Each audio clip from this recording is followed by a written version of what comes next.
Jim, the I4J summit was all about disrupting unemployment. What does disrupting unemployment mean to you? I really resonated most with the concept that if we look at the world today, we do have this distinction between people who are employed, people who are unemployed, and maybe people who are underemployed. And as I said in the paper that's in the book, the waste of human potential is probably the greatest waste of any waste on the planet.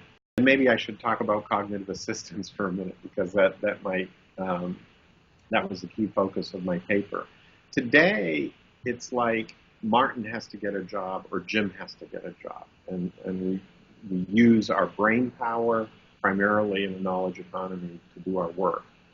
But because we're increasing computational capability, within a decade or 2 decades at the most, all of our smartphones are going to have the calculating power of a human brain.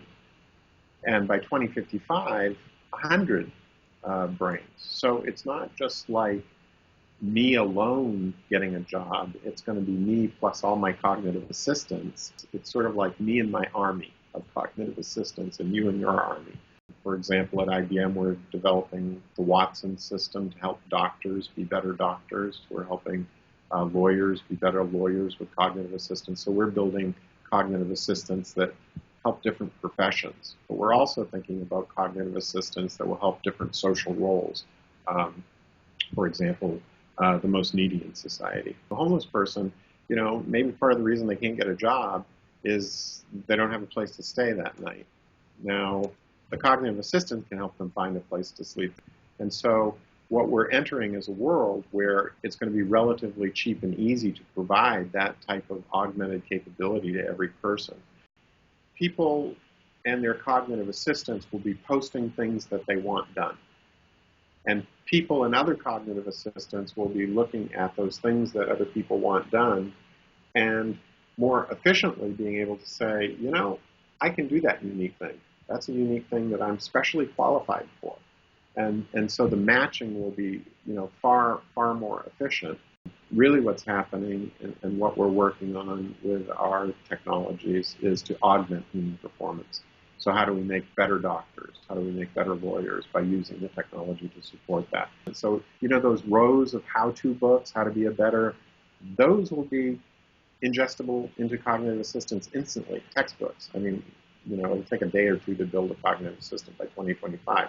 So in 2025, the courses we're going to be helping people on are how to use a cognitive assistant to be a better doctor.